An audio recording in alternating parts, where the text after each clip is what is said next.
प्रेम से बोलिए श्री सत्यनारायण भगवान की जय। सत्यनारायण व्रत कथा का पाठ करने से और सुनने से व्यक्ति को 1000 यज्ञ करने के बराबर पुण्य फल की प्राप्ति होती है। सत्यनारायण भगवान व्रत कथा में भगवान विष्णु के सत्य स्वरूप के बारे में बताया गया है।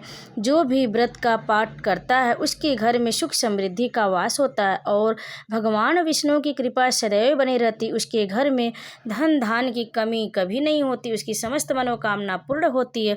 तो दोस्तों चलिए आज सुनते हैं श्री सत्यनारायण भगवान की संपूर्ण व्रत कथा।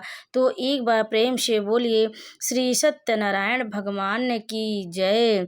एक समय की बात है, नैमिषारण्य तीर्थ में शौनक आदि 80,000 ऋषियों ने श्री सूत जी से पूछा, हे प्रभु, इस कलयुग में वेद विद्या रहित मनुष्यों को प्रभु भक्ति किस प्रकार मिल सकती है तथा उनका उद्धार कैसे होगा। हे मुनि श्रेष्ठ, कोई ऐसा तप बताइए जिसके थोड़े समय से ही पुण्य मिले और मनोवांछित फल की भी प्राप्ति हो जाए।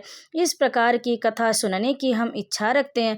सर्वशास्त्रों के ज्ञाता सूत जी बोले, हे वैष्णव में पूज्य, आप सभी ने प्राणियों के हित की बात पूछी है, इसलिए मैं एक ऐसे श्रेष्ठ व्रत को आप लोगों को बताऊंगा जिसे नारद जी ने लक्ष्मी नारायण जी से पूछा था और लक्ष्मीपति ने मुनि श्रेष्ठ नारद जी से कहा था। आप सब इसे ध्यान से सुनिए।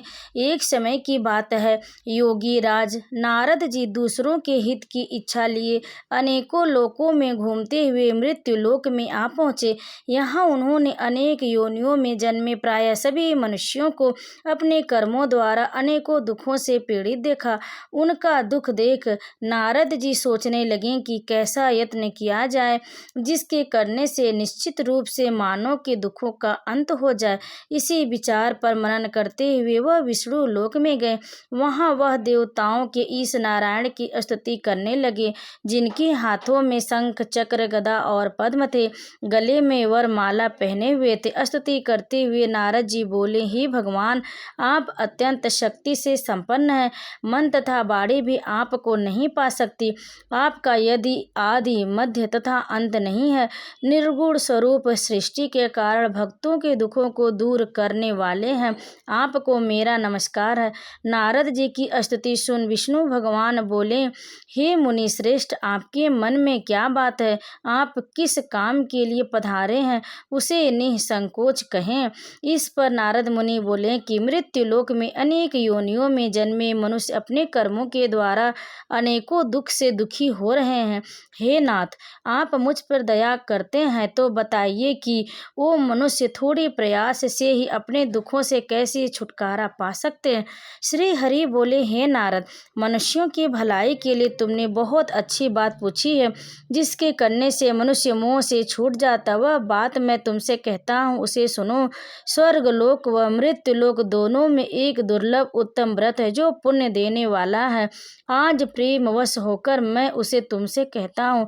श्री सत्यनारायण भगवान का यह व्रत अच्छी तरह विधि विधान पूर्वक करके मनुष्य तुरंत ही यहाँ सुख भोग कर मरने पर मोक्ष पाता है। श्री हरि की वचन सुन नारद जी बोले कि उस व्रत का क्या फल है, उसका क्या विधान है, यह व्रत किसने किया था, इस व्रत को किस दिन करना चाहिए, सभी कुछ विस्तार से बताएं। नारद की बात सुनकर श्री हरि बोले, दुख व शोक तो दूर करने वाला, यह सभी स्थानों पर विजय दिलाने वाला है। मानव को भक्ति व श्रद्धा के साथ शाम को श्री सत्यनारायण की पूजा धर्म परायण होकर ब्राह्मणों व बंधुओं के साथ करनी चाहिए। भक्ति भाव से ही नैवेद्य, केले का फल, घी, दूध और गेहूं का आटा सवाया लें। गेहूं के स्थान पर साठी का आटा, शक्कर तथा गुड़ लेकर वह सभी भक्षण योग्य पदार्थों को मिलाकर भगवान को भोग लगाएं। ब्राह्मणों सहित बंधु बांधवों को भी भोजन कराएं। उसके बाद स्वयं भोजन करें। भजन कीर्तन के साथ भगवान की भक्ति में लीन हो जाएं। इस तरह से सत्यनारायण भगवान का यह व्रत करने पर मनुष्य की सारी इच्छाएं निश्चित रूप से पूरी होती है। इस कली काल अर्थात अर्थात कलयुग में मृत्यु लोक में मोक्ष का यही एक सरल उपाय बताया गया है। श्री सत्यनारायण व्रत कथा का पहला अध्याय पूर्ण हुआ। तो एक बार प्रेम से बोलिए श्री सत्यनारायण भगवान की जय। सत्यनारायण भगवान की व्रत कथा का दूसरा अध्याय। सूत जी बोले, हे ऋषियों, जिसने पहले समय में इस व्रत को किया था उसका इतिहास कहता हूँ, ध्यान से सुनो। सुंदर काशीपुरी नगरी में एक अत्यंत निर्धन ब्राह्मण रहता था। भूख प्यास से परेशान वह धरती पर घूमता रहता था। ब्राह्मणों से प्रेम करने वाले भगवान ने एक दिन ब्राह्मण का वेश धारण कर उसके पास जाकर पूछे, हे विप्र, नित्य दुखी होकर तुम पृथ्वी पर घूमते क्यों हो? दीन ब्राह्मण बोला, मैं निर्धन ब्राह्मण हूँ, भिक्षा के लिए धरती पर घूमता हूँ। हे भगवान, यदि आप इसका कोई उपाय जानते हो तो बताइए। वृद्ध ब्राह्मण कहता है कि सत्यनारायण भगवान मनोवांछित फल देने वाले हैं, इसलिए तुम उनका पूजन करो। इसे करने से मनुष्य सभी दुखों से मुक्त हो जाता है। वृद्ध ब्राह्मण बनकर आए सत्यनारायण भगवान उस निर्धन ब्राह्मण को व्रत का सारा विधान बताकर अंतर्ध्यान हो गए। ब्राह्मण मन ही मन सोचने लगा कि जिस व्रत को वृद्ध ब्राह्मण करने को कह गया है, मैं उसे जरूर करूँगा। यह निश्चय करने के बाद उसे रात में नींद नहीं आई। वह सवेरे उठकर सत्यनारायण भगवान के व्रत का निश्चय कर भिक्षा के लिए चला गया। उस दिन निर्धन ब्राह्मण को भिक्षा में बहुत धन मिला, जिससे उसने बंधु बांधवों के साथ मिलकर श्री सत्यनारायण भगवान का व्रत संपन्न किया। भगवान सत्यनारायण का व्रत संपूर्ण करने के बाद वह निर्धन ब्राह्मण सभी दुखों से छूट गया और अनेक प्रकार की संपत्तियों से युक्त हो गया। उसी समय से यह ब्राह्मण हर माह इस व्रत को करने लगा। इस तरह से सत्यनारायण भगवान के व्रत को जो मनुष्य करेगा वह सभी प्रकार के पापों से छूटकर मोक्ष को प्राप्त करेगा। जो मनुष्य इस व्रत को करता है वह सभी दुखों से मुक्त हो जाता है। सूत जी बोले, इस तरह से नारद जी ने नारायण जी का कहा हुआ श्री सत्यनारायण व्रत को मैंने तुमसे कहा। हे विप्रो, अब मैं और क्या कहूँ? ऋषि बोले, हे मुनिवर, संसार में उस विप्र से सुनकर और किस किस ने इस व्रत को किया, हम सब इस बात को सुनना चाहते हैं। इसके लिए हमारे मन में श्रद्धा का भाव है। सूत जी बोले, हे मुनियों, जिसने इस व्रत को किया है वे सब सुनो। एक समय वही विप्र धन व ऐश्वर्य के अनुसार अपने बंधु बांधवों के साथ इस व्रत को करने को तैयार हुआ। उसी समय एक लकड़ी बेचने वाला बूढ़ा आदमी आया और लकड़ियां बाहर रखकर अंदर ब्राह्मण के घर में गया। प्यास से दुखी वह लकड़हारा उसको व्रत करते देख विप्र को नमस्कार कर पूछने लगा कि आप यह क्या कर रहे हैं? तो उन्होंने बताया कि व्रत कर रहा हूँ तथा इसके करने से क्या फल मिलेगा, कृपया मुझे भी बताएं। ब्राह्मण ने कहा कि सब मनोकामनाओं को पूरा करने वाला यह सत्यनारायण व्रत का व्रत है, सत्यनारायण भगवान का व्रत है। इनकी कृपा से ही मेरे घर में धन धान्य आदि की वृद्धि हुई है। विप्र ने सत्यनारायण व्रत के बारे में जानकर लकड़हारा बहुत प्रसन्न हुआ। चरणामृत लेकर वह प्रसाद खाने के बाद वह अपने घर गया। लकड़हारे ने अपने मन में संकल्प किया कि आज लकड़ी बेचने से जो धन मिलेगा उसी से श्री सत्यनारायण भगवान का उत्तम व्रत करूंगा। मन में इस प्रकार को ले बूढ़ा आदमी सिर पर लकड़ियां रख उस नगर में बेचने गया जहां धनी लोग ज्यादा रहते थे। उस नगर में उसे अपनी लकड़ियों का दाम पहले से 4 गुना अधिक मिला। बूढ़ा प्रसन्नता के साथ दाम लेकर केले, शक्कर, घी, दूध, दही और गेहूं का आटा ले और सत्यनारायण भगवान के व्रत की अन्य सामग्रियां लेकर अपने घर गया। वहां उसने अपने बंधु बांधवों को बुलाकर विधि विधान से सत्यनारायण भगवान का पूजन और व्रत किया। इस व्रत के प्रभाव से वह बूढ़ा लकड़हारा धन पुत्र आदि से युक्त होकर संसार के समस्त सुख भोग अंत काल में वैकुंठ धाम को चला गया। श्री सत्यनारायण व्रत कथा का दूसरा अध्याय पूर्ण हुआ। तो बोलिए श्री सत्यनारायण भगवान की जय। जय। अब सुनिए सत्यनारायण भगवान की व्रत कथा का 3रा अध्याय। सूत जी बोले, हे श्रेष्ठ मुनियों, अब आगे की कथा कहता हूँ। पहले समय में उल्का मुख नाम का एक बुद्धिमान राजा था। वह सत्यवक्ता और जितेंद्रिय था। प्रतिदिन देव स्थानों पर जाता और निर्धनों को धन देकर उनके कष्ट दूर करता था। उनकी पत्नी कमल के समान मुख वाली तथा सती साध्वी थी। भद्रशिला नदी के तट पर उन दोनों ने श्री सत्यनारायण भगवान का व्रत किया। उसी समय साधु नाम का एक वैश्य आया। उनके पास व्यापार करने के लिए बहुत सा धन भी था। राजा को व्रत करते देखकर वह विनय के साथ पूछने लगा, हे राजन, भक्ति भाव से पूर्ण होकर आप यह क्या कर रहे हैं? मैं सुनने की इच्छा रखता हूँ, तो आप मुझे बताएं। राजा बोला, हे साधु, अपने बंधु बांधवों के साथ पुत्र आदि की प्राप्ति के लिए एक महाशक्तिमान श्री सत्यनारायण भगवान का व्रत व पूजन कर रहा हूँ। राजा के वचन सुन साधु आदर से बोला, हे राजन, मुझे इस व्रत का सारा विधान कहिए। आपके कथनानुसार मैं भी इस व्रत को करूंगा। मेरी भी संतान नहीं है और इस व्रत को करने से निश्चित रूप से मुझे संतान की प्राप्ति होगी। राजा के व्रत का सारा विधान सुन व्यापार से निवृत्त हो वह अपने घर गया। साधु वैश्य ने अपनी पत्नी को संतान देने वाले इस व्रत का वर्णन कह सुनाया और कहा कि जब मेरी संतान होगी तब मैं भी इस व्रत को करूंगा। साधु ने इस तरह के वचन अपनी पत्नी लीलावती से कहे। एक दिन लीलावती पति के साथ आनंदित हो सांसारिक धर्म में प्रवृत्ति होकर सत्यनारायण भगवान की कृपा से गर्भवती हो गई। 10वें महीने में उसके गर्भ से एक सुंदर कन्या ने जन्म लिया। दिनों दिन वह कन्या ऐसे बढ़ने लगी जैसे कि शुक्ल पक्ष का चंद्रमा बढ़ता हो। माता पिता ने अपनी कन्या का नाम कलावती रखा।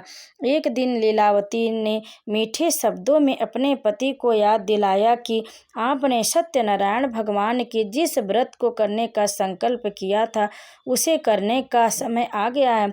आप इस व्रत को पूरा करिए। साधु बोला कि हे प्रिय, इस व्रत को मैं उसके विवाह पर करूंगा। इस प्रकार अपनी पत्नी को आश्वासन देकर वह नगर को चला गया। कलावती पिता के घर में रह रही वृद्धि को प्राप्त हो गए। साधु ने एक बार नगर में अपनी कन्या को सखियों के साथ देखा तो तुरंत ही दूत को बुलाया और कहा कि मेरी कन्या के योग्य वर देख कर आओ। साधु की बात सुनकर दूत कंचन नगर में पहुंचा और वहां देखभाल कर लड़की के सुयोग्य वणिक पुत्र को ले आया। सुयोग्य लड़की को देख साधु ने बंधु बांधवों को बुलाकर अपनी पुत्री का विवाह कर दिया। लेकिन दुर्भाग्य की बात एक कि साधु ने अभी भी श्री सत्यनारायण भगवान का व्रत नहीं किया। इस पर श्री भगवान क्रोधित हो गए और श्राप दिया कि साधु को अत्यधिक दुख मिले। अपने कार्य में कुशल साधु बनिया जमाई को लेकर समुद्र के पास स्थित होकर रत्नासारपुर नगर में गया। वहां जाकर दामाद ससुर दोनों मिलकर चंद्रकेतु राजा के नगर में व्यापार करने लगे।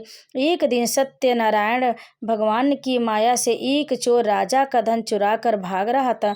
उसने राजा के सिपाहियों को अपना पीछा करते देख चुराया हुआ धन वहां रख दिया जहां साधु अपने जमाई के साथ ठहरा हुआ था।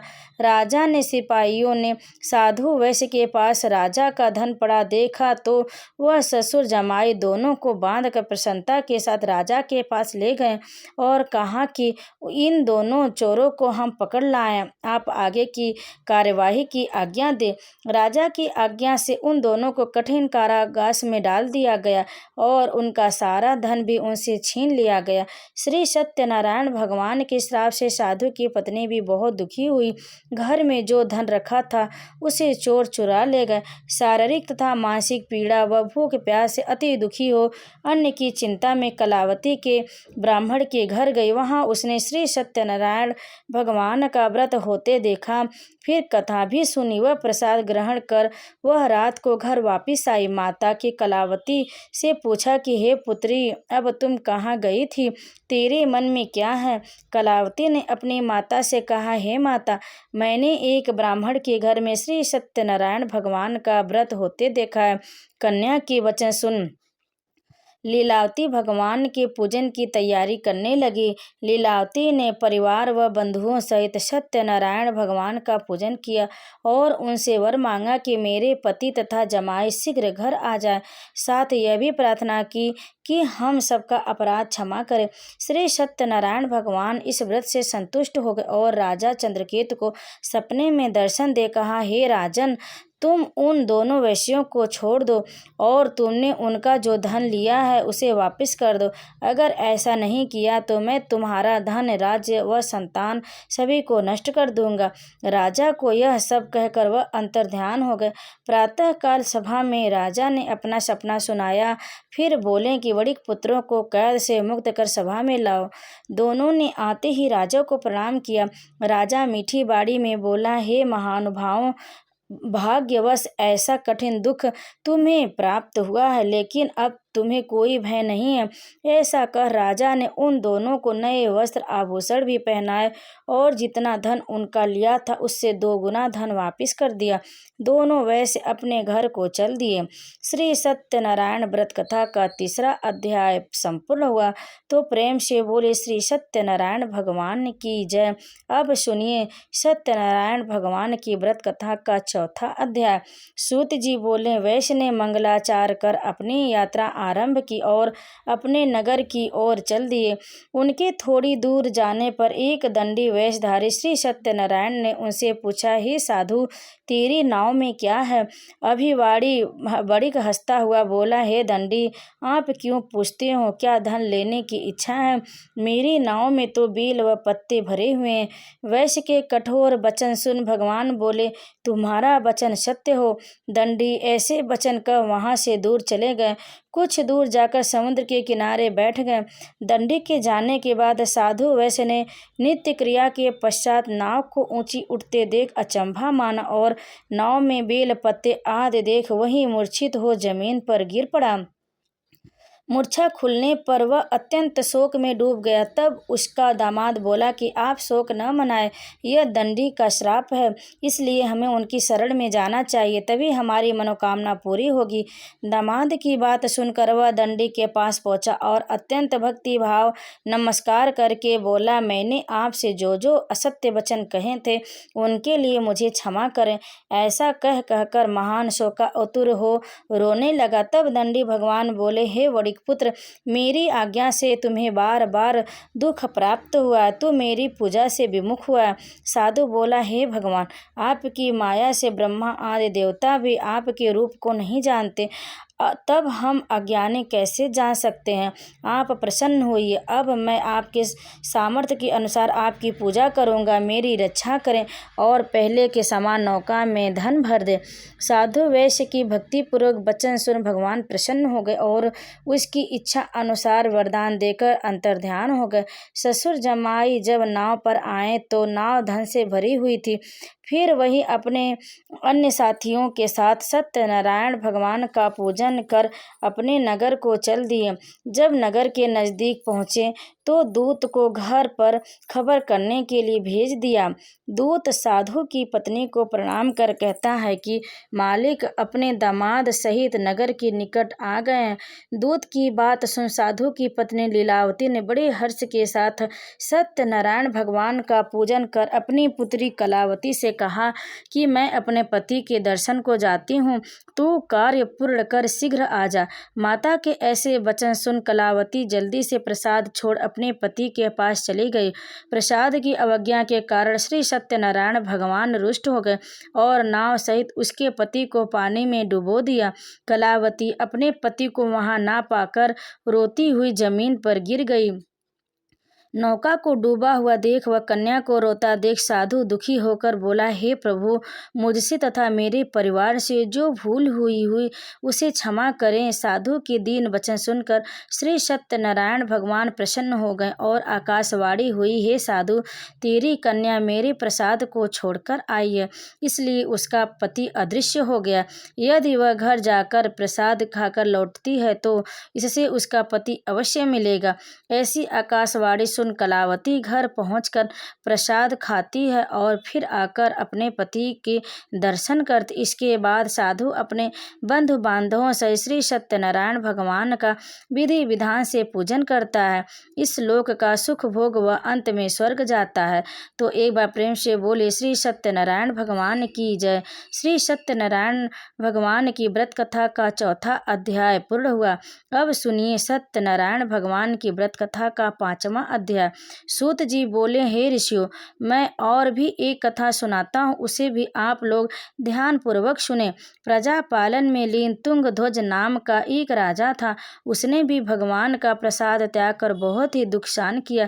एक बार वन में जाकर वन्य पशुओं को मार कर वह बड़ के पेड़ के नीचे आया।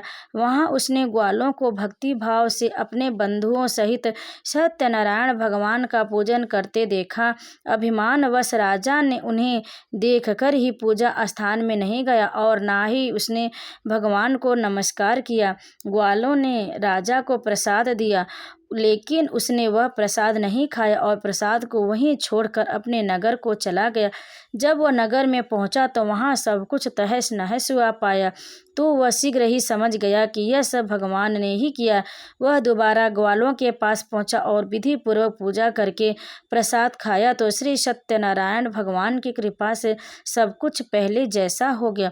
दीर्घ काल तक सुख भोगने के बाद मरणोपरांत उसे स्वर्गलोक की प्राप्ति हुई। जो मनुष्य परम दुर्लभ इस व्रत को करेगा तो भगवान सत्यनारायण की अनुकंपा से उसे धन धान्य की प्राप्ति होगी। निर्धन धनी हो जाता है और भयमुक्त हो जीवन जीता है। संतानहीन मनुष्य को संतान सुख मिलता है और सारे मनोरथ पूर्ण होने पर मानव अंतकाल में वैकुंठ धाम को जाता है। सूत जी बोले, जिन्होंने पहले इस व्रत को किया है, अब उनके दूसरे जन्म की कथा कहता हूँ। वृद्ध शतानंद ब्राह्मण ने सुदामा का जन्म लेकर मोक्ष की प्राप्ति की। लकड़हारे ने अगले जन्म में निषाद बनकर मोक्ष प्राप्त किया। उल्का मुख नाम का राजा दशरथ होकर वैकुंठ को गए। साधु नाम के वैश्य ने मोरध्वज बनकर अपने पुत्र को आरे से चीरकर मोक्ष पाया। महाराज तुंगध्वज ने स्वयंभू होकर भगवान में भक्ति युक्त हो कर्म कर मोक्ष पाया। श्री सत्यनारायण व्रत कथा का 5वां अध्याय पूर्ण हुआ। तो एक बार प्रेम से बोले श्री सत्यनारायण भगवान की जय। जो भी श्री सत्यनारायण भगवान की इस कथा का श्रवण करता है, सुनता है और सुनाता है, उस पर भगवान श्री सत्यनारायण भगवान की कृपा सदैव बनी रहती। उसके घर धन धान से भर जाते हैं, उसकी समस्त मनोकामना पूर्ण होती है। तो दोस्तों एक बार प्रेम से बोले श्री सत्यनारायण भगवान की जय। कथा को अंत तक सुनने के लिए आप लोगों का बहुत बहुत धन्यवाद। जो भी इस कथा को अंत तक सुने उसकी समस्त मनोकामना पूर्ण हो। तो सभी लोग एक बार प्रेम से मिलकर बोलिए श्री सत्यनारायण भगवान की जय।